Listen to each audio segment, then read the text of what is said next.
Hello అండి అందరికీ welcome to Godavari channel. And ఇప్పుడు మనం చూడబోతున్నాం మటన్ కర్రీ సింపుల్ అండ్ ఈజీగా ఎలా చేసుకోవాలో, అది కూడా గోదావరి స్టైల్లో చూద్దాం. ఫస్ట్ మనం ఆయిల్ అయితే వేసేసుకున్నాము, ఆనియన్స్ యాడ్ చేసుకున్నాం, చిల్లీస్ యాడ్ చేసేసుకున్నాం. ఆనియన్స్ యాడ్ చేసేసుకున్న తర్వాత దాన్ని శుభ్రంగా కడిగి ఇప్పుడు మనం వేసుకున్న ఆనియన్స్ చిల్లీస్ని బాగా కలుపుకోవాలి. అవి గోల్డెన్ బ్రౌన్ షేడ్ వచ్చే వరకు ఉంచుకొని బాగా ఫ్రై చేసుకోవాలి. అప్పుడే మనకి మంచిగా టేస్ట్ వస్తుంది. సో మనం చూపిస్తున్నట్టు ఇలా కలుపుకోవాలన్నమాట. చూసారు కదా, ఇప్పుడు ఆనియన్స్ అంతా బ్రౌన్ షేడ్లో వచ్చినాయో ఇప్పుడు మనం మటన్ వేసుకుందాం.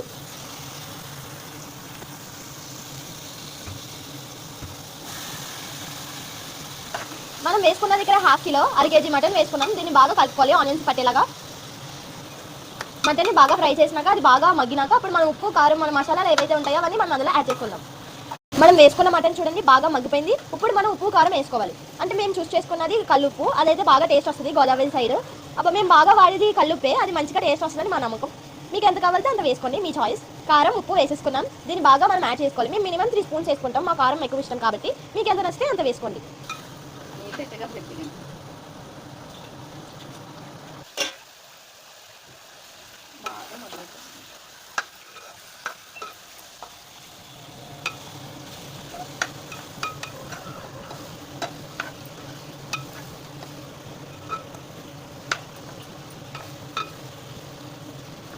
ఇప్పుడు మన మటన్ అనేది బాగా మగ్గింది కాబట్టి ఇప్పుడు మనం వాటర్ యాడ్ చేసుకోవాలి.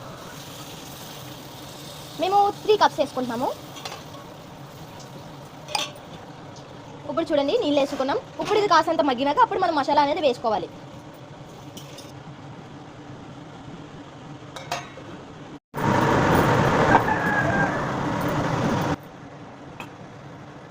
ఇప్పుడు చూడండి మన కర్రీ అనేది బాగా ఉడికిపోయింది. ఇప్పుడు మనం మసాలా అనేది యాడ్.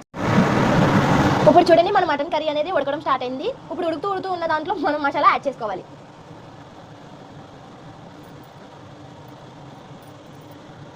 మనం మసాలా అనేది యాడ్ చేసుకున్నాం. దీన్ని బాగా మిక్స్ చేసుకోవాలి. మిక్స్ చేసుకున్నాం కదా, సో ఇప్పుడు మనం ప్లేట్ అనేది పెట్టేసుకొని క్లోజ్ చేసుకొని ఉంచుకోవాలి. చూడండి కర్రీ ఉడికిపోయింది. మన కర్రీ ఉడికిపోయింది. ఇప్పుడు మనం దీన్ని స్టవ్ ఆఫ్ చేసుకొని వేడి వేడి రైస్లో సర్వ్ చేసుకొని తింటే బాగుంటుంది.